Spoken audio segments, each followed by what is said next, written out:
Pemirsa, kini kita kembali hadir dalam acara Yudisium Mahasiswa-Mahasiswi Fakultas Vokasi Universitas Bina Dharma pada hari Selasa 22 Oktober tahun 2024.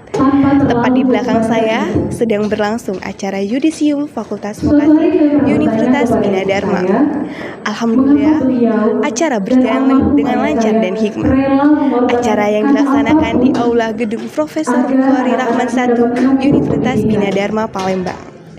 Acara dibuka langsung oleh Dekan Fakultas Vokasi, Bapak Profesor Dr. Edi Suryanegara MKom, dan dihadiri oleh berbagai kepala program studi, dosen-dosen Universitas Bina Dharma, dan mahasiswa-mahasiswi Yudisium pada hari ini.